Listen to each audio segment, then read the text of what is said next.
Welcome to This Week in Tiger Athletics.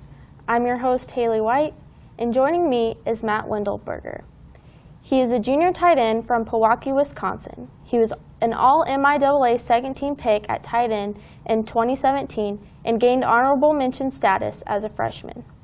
Matt's seen success this weekend as he had 7 catches for 145 yards and 2 touchdowns. This was his second 100-yard receiving game this season, and the numbers he put up allowed him to reach a career high for receiving yards. First off, congratulations on the road win Saturday. It had to be nice to finally be in a game that didn't come down to the final drive. Yeah, it was really nice. It's a good confidence booster for us and the young guys. So, you guys led 21-3 after the first quarter and never looked back. With Missouri Southern struggling this year, how important was it to jump on them early and not give them a chance? Well, it was really important. That's what we talked about all week in preparation. Just jumping on these guys early, get the score up, and then try to get the young guys in, get the young guys some reps. So, you had both of your touchdown catches in the second quarter, the last one leading to a 35-6 lead at halftime. Were you surprised at how wide open you were at times during the game? Sometimes, but I mean, we prepare for those situations. I mean, watching film and just practice, you know that there's going to be holes in that defense, so that's where they put me and just making plays from there. So, do you think with your size and how you are used in the offense that opposing teams sort of forget about you in the passing game? Sometimes, because my past 2 seasons I've been used as just a blocker, usually nothing too flashy in the receiving. But yeah, I think sometimes they fall asleep in the receiving game. But obviously now teams are going to be looking at me more as a receiving threat since this season. So. And this year you were one of the team leaders, and you're always giving 110% on the field. How have you seen the team evolve since the disappointing loss to Missouri Western? I think we shook it off, especially this week kind of helped just get our rhythm back, and the last 2 weeks against Washburn helped just to get our rhythm back and really just stay focused, taking it 1 week at a time. We talked about taking it like 1-0 after that Mo West game, and you know it's paying off, and I think it's just really nice to focus on every week, just 1 week at a time. So. And do you think that this team is living up to its potential now? We don't know that yet.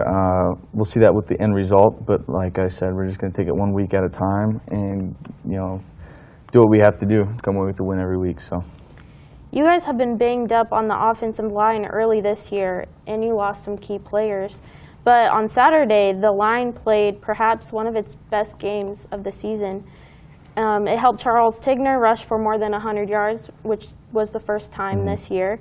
How important was it to get the running game established? Oh, it was really great to get the running game established, just to open up, because it opens up the passing game. If you can establish the run game and just, you know, get the ball downhill, and then hit them over the top with the ball, I mean, you can't really stop that. It keeps the defense, you know, guessing. So. And next up is Central Oklahoma, who is coming off an impressive top 5 win against Northwest Missouri on Saturday. The game is also homecoming, so how do you prepare for such a big game this weekend? Just take it as any other week. Take it as you know, you're playing a great team, but don't make it anything greater than what it is. It's just going to be another football game on a Saturday. Just going to strap it up on Saturday and just play that game. Prepare the same. There's nothing else we need to change. We don't need to hype it up. It's going to be a little crazy with Oktoberfest, but we're just going to have to look past that and just get ready for the game on Saturday. So do you think there's anything that you guys need to be doing differently to try to knock off UCO this week then? I really don't think so. I think we're just going to have to, you know, really be disciplined in film study, weights, and then during practice. I mean, we're going to have to be a lot more locked in than we were last week, that's for sure, because UCO is a great football team. And they've always been a good football team, but we're just going to have to just get back to our roots of what we do. So. And this conference is wide open. Pitt State is the only undefeated team remaining in the conference, and FHSU, Northwest Missouri are tied for second at 3-1. Now the race for the conference championship has taken a turn, and you're back in the picture. How important is it to remember that for the rest of the season? It's a pretty cool feeling to feel like, you know, maybe not a conference championship, and also, you know, what we were told after the Mo West game is, you know, teams are going to lose. And it's just funny how the puzzle comes together, and just letting, it just play itself out, I guess you could say. And it's a cool feeling to have, but we're going to have to, come in every week and dominate every single week. So. And one of the goals this year was to defend that conference title. The teams looking to be the toughest contenders the rest of the way are still on your schedule. Mm-hmm. Do you feel like the team's destiny is in its own hands right now? Yeah, I guess you could say it like that. I mean, we're just going to have to come every week, prepare, the same, not hype everything up, not look too far ahead, because then you'll get distracted and you'll catch yourself with another loss. So we're just going to keep focused on UCO. And then after that, I don't even know who we play after UCO, so then we'll prepare for them and so on and so forth. So. And after the success you guys had last fall, so many teams were looking for you guys to stumble. Mm-hmm. Since that Week 2 loss, have you guys had a chip on your shoulder? Of course we had a chip on our shoulder because we know that we shouldn't have lost that game. We shot ourselves in the foot, and we beat ourselves, and that right there puts a chip on our shoulder. To get knocked down that far in the rankings. But, I mean, it's a new week, brings new opportunities, so I'm excited for this week. Thanks for joining me, Matt. Yeah, no problem. When we return, FHSU soccer Santiago Agudelo will sit with me and discuss his team's success.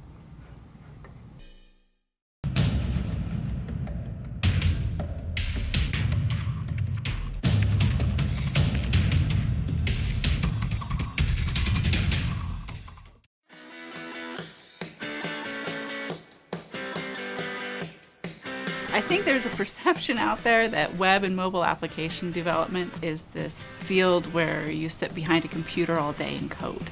And that's not it at all, right? And there's even a perception out there that geek is bad. But I think students should embrace their inner geek. We don't code all day.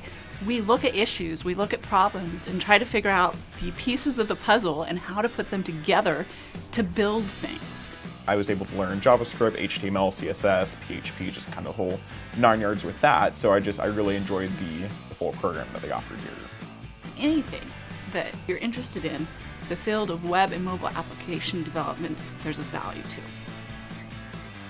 There's nothing like what we have in the informatics department. If you choose to take everything in the buffet that we offer, you'll be very well prepared for any type of job opportunity that's out there.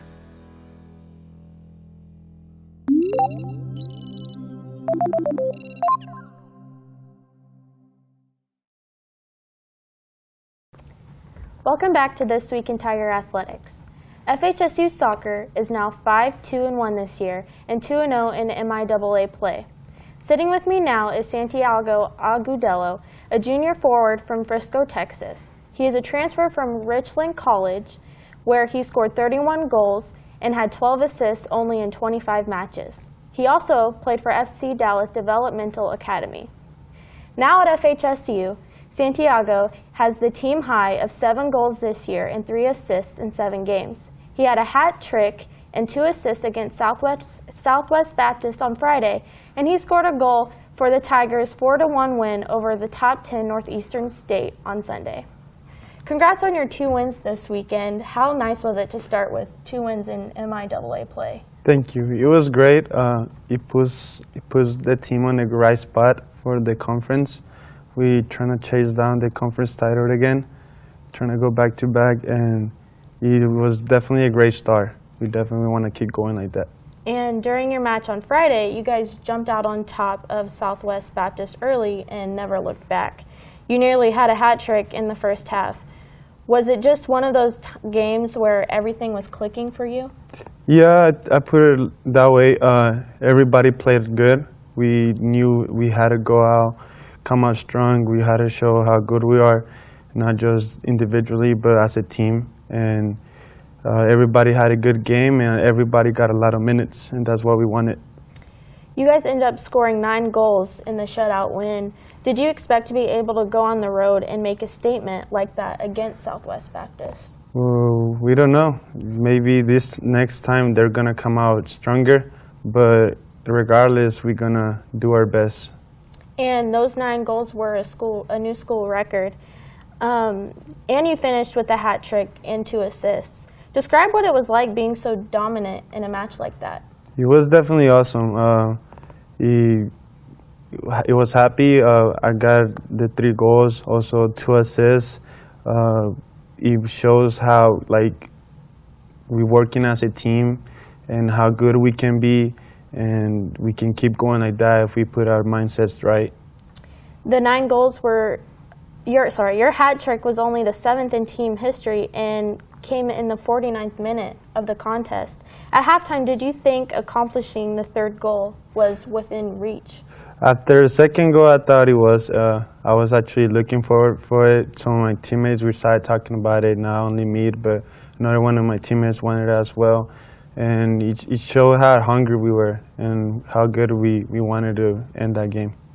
The 9-0 win was a strong way to start the weekend. But then you follow that up with dominating a 4-1 win over the number 8 Northeastern State on Sunday. How much momentum did you guys carry over from that first win over to the second match? Yeah, that 9-0 win helped us out because it didn't get us too tired from the match because everybody was able to play. So in the second game, everybody was fresh. Nobody was tired, nobody was sore, and we knew we were heading into a really hard game. And what advice did Coach Brett Parker tell you guys at halftime when it was tied with 0s? He knew the goal was gonna come. We just gotta be patient. We were having a really good half. We were shutting them down in every position, and we just had to be patient for that first goal. You guys respond with 4 goals in the second half to blow the game open and hand Northeastern State their first loss of the year. How crucial was the teamwork in the final 45 minutes of the match? It was excellent. I think if we have more games like that, it's going to be a great season. And I think we can accomplish a lot of things that way. Northeastern State ended your season a year ago in the regional championship. Did you guys think you entered this match with a chip on your shoulder? We definitely did. Before we started the game, we talked it as a team. We knew our season ended like that way. And we wanted a rematch. We wanted what we can do this year, show them what we can do. You guys were ranked number 21 in last week's poll and should move up some this week. Do you feel this year's team has a chance to really be dangerous? Yes. I think if we all keep playing the same way as a team, our coaches help, everybody, staff, we're going to do great things. The team has scored 13 goals in the last 2 matches. Is this one of the most talented teams you think FHSU has had in school history? I won't say the most talented, but it is getting that way. You've scored 7 goals in 7 games this year. What's been the key to your success? Hard work.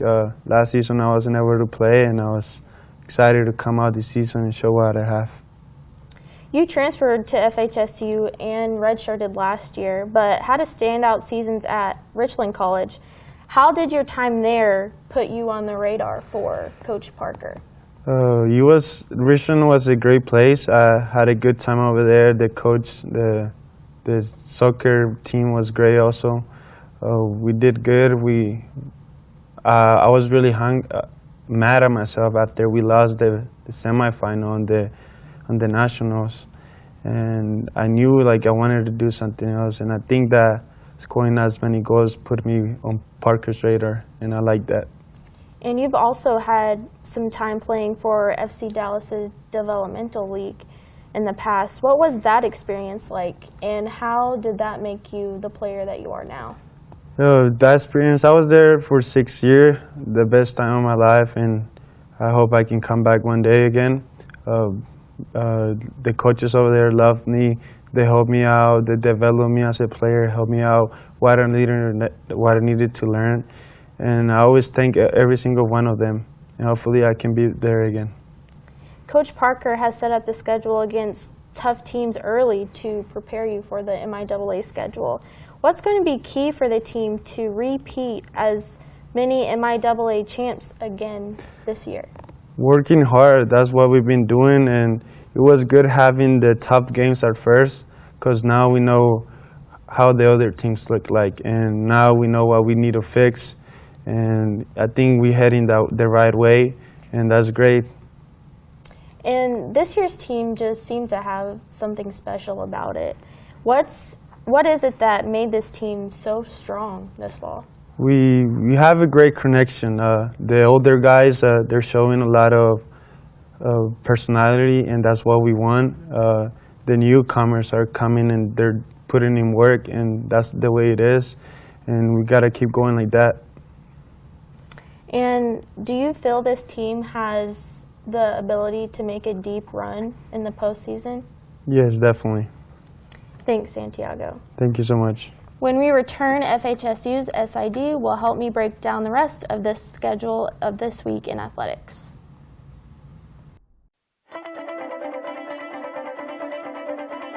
5, 4, 3, 2, take it. The Tiger Media Network is Fort Hays State University's independent student media organization. It's a student employment opportunity where you can work for either the news side or the sports side. So you can be on live sports production, which produces all of the live sports broadcasts that we do, or you could be on the news side and do news stories covering things on campus. So presidential announcements, student government association.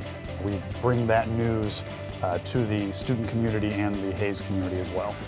You don't realize how much Fort Hays State has to offer until you're here. I mean, it is definitely, this is the land of opportunity here. I just got back from the MIAA tournament in Kansas City a couple weeks ago where we worked with other production crews, including Pitt State and Central Missouri. And it's a great time. I've gone there the last couple years. For me anyway, I get to do sports, which is what I love. And if live productions is where that's at. This is the perfect place to do it. We have almost everything that you could possibly imagine. Tiger Media Network allows you the opportunity to take the skills you've learned and put them forward in a real world, real application setting that allows you to flourish and grow as a professional, and that will only help you and benefit you when you graduate and go into the real world workforce.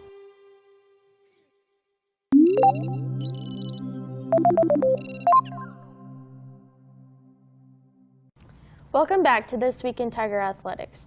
Joining me now is FHSU SID Ryan Prickett, and he's going to help me break down the week in athletics and the upcoming schedule. So women's soccer suffered a 3-2 loss over Emporia State to open MIAA play. Yeah, unfortunately, that MIAA opener here yesterday on Sunday didn't go our way. It was one of those matches that here just a week ago we played them here in Hays in that non-conference match and played to a draw, and it was kind of a similar match in the sense that both teams were kind of neck and neck there. We were down 1-0 at the half, but then got a couple of quick goals in the second half, had a 2-1 lead, thinking, well, heck, can we just hang on? And unfortunately, Emporia then darted back with about 20 minutes to go and got a couple of goals with some nice balls played into the box from way far away, and just unfortunately found, you know, the players that they needed to find in those situations, and they got out of there with that 3-2 win. So, yeah, team's now 2-4-2, and so not where you want to be right now, but like we've talked before, there's a lot of youth on that squad right now, and they're still trying to figure some things out, and a lot of injuries have caused some rearrangement with the lineup. So hopefully they'll get it going this week, when they get out there and play again. So. And they will be back at home this weekend for 2 matches. Yeah, this weekend they are facing Central Oklahoma on Friday evening, and then Northeastern State on Sunday afternoon. Now those are going to be a couple of tough games for them to try and get some good results out of. Central Oklahoma, we may see here on Tuesday. Central Oklahoma's women are still undefeated. They're 8-0. They were the top receiving votes team in the national poll last week. So it wouldn't shock me at all if they come in here nationally ranked. They've had a great start to the season and are looking pretty strong. And Northeastern State's always had a really good squad here of late. They're 6-2 so far, so that's not going to be an easy contest either. But hopefully our home field advantage will play into effect. Sometimes you get a little breeze out there at the pitch here, in Hayes, and some teams aren't quite used to that, windy condition type stuff, depending on where their facility is. But a couple of Oklahoma teams you would think are probably used to that. But we'll see. You just never know, and it's nice that we got a chance to play at home this week. So. And we had discussed with Santiago about the men's soccer success of the weekend. They will travel to Shawnee, Oklahoma for a match this Thursday evening. Yeah, they're going to go on the road down to Oklahoma. They're going to play some matches down there this weekend. Shawnee, Oklahoma, Oklahoma Baptist University. They're going to start out the week down there. And that's the place we were just, let's see, it was probably about 2 or 3 weeks ago when we played Midwestern State. That was the soccer field where we played them in a neutral site match. So the guys are going back down there again, so they've actually seen that field once this season. And then later on in the weekend, they're going to go over and play at Southern Nazarene University over there in the suburbs of Oklahoma City. So pretty much that whole Oklahoma City area right there is where they'll be throughout the weekend, and a couple of non-conference matches that you feel like hopefully we can go get wins in those. Obviously, we'll probably see an uptake in our national ranking this week after having a big weekend of setting a new school record with goals, and then obviously the huge result against Northeastern State. That was big time as far as the 4-1 result over the number 8 team in the country, and the fact that when I kind of explained region rankings and head-to-head stuff within the region, getting that win over Northeastern State and having being up 1-0 on them in the head-to-head, that could be huge later on in the season. So we're going to play them again, but if you can beat them again, then all of a sudden you have head-to-head over them, and sometimes it doesn't matter what the overall record is, it's how you did in region against those key teams that are all battling for those top spots. So. And to move on from soccer, volleyball, unfortunately, they couldn't find success at home. They come up short against UCO in straight sets. Yep, that was another rough week for them. Lost all 3 of their matches last week. Earlier in the week, Nebraska Kearney knocked them off when they were on the road up there. That was a top 10 team in the country. And then obviously, like you said, UCO here at home, they're number 16 ranked team in the nation. And then Pittsburgh also came to Hayes, and with a good record, they're not ranked, but they're having a great season so far, and they knocked us off as well. So unfortunately, didn't win any sets last week, or excuse me, we did take a set off of Pittsburgh State, but unfortunately against the ranked teams, we didn't take any sets, and they played pretty well against Central Oklahoma. Is just one of those things where we've talked about it before about them finishing sets. They're right in it all the way up to a certain point, and then unfortunately they let a little run happen from the other team, and they just can't recover from it. So if they can just get that issue fixed going forward, I really think that they still have a great chance to compete in some of these matches coming up. So. And speaking of matches coming up, on Friday they will be back on the road as they take on Northwest Missouri. Yeah, Northwest Missouri, another good program right now. They're 13-3 overall. So once again, you feel like, gosh, when are we ever going to get a break here as far as teams that we're playing on the schedule, and maybe a weaker team. But Northwest Missouri's had a good program here for a few years now. Have kind of worked their way up into that top half of the MIAA. And but then Missouri Western we're also going to play on the weekend. Missouri Western actually had really solid squad here a year or so ago, but they've been out to a rough start this year, and they're only 9-7. So you feel like, well, maybe there's a match right there this weekend that on paper right now have a decent chance at competing in. But I still think we have a good shot at Northwest Missouri too. It's just a matter of doing those little things right and finishing sets, and who knows? We'll see what happens this week. And in cross country, the men finished 3rd among D2 teams during the Chili Pepper Festival on Saturday. Yeah, that was a good showing for them. Obviously a humongous field down there at the University of Arkansas. You got teams from Division I, Division II, NAI, NJCAA. There may even have been some D3 teams in there too. I'm not quite sure. I didn't digest the full results, but I saw all sorts of teams in there when looking at individual results. So it was a whole mixture of all different levels, and really, it's fun to see where you're compared against some of the Division I programs. And then, there's even some NAI and JUCO runners in there that come in and mix things up that are just as good as, the runners at the Division I level. So it's fun to see all that mixture of, where everybody's at and get a feel for, how we're doing. And that was a good showing for the men down there.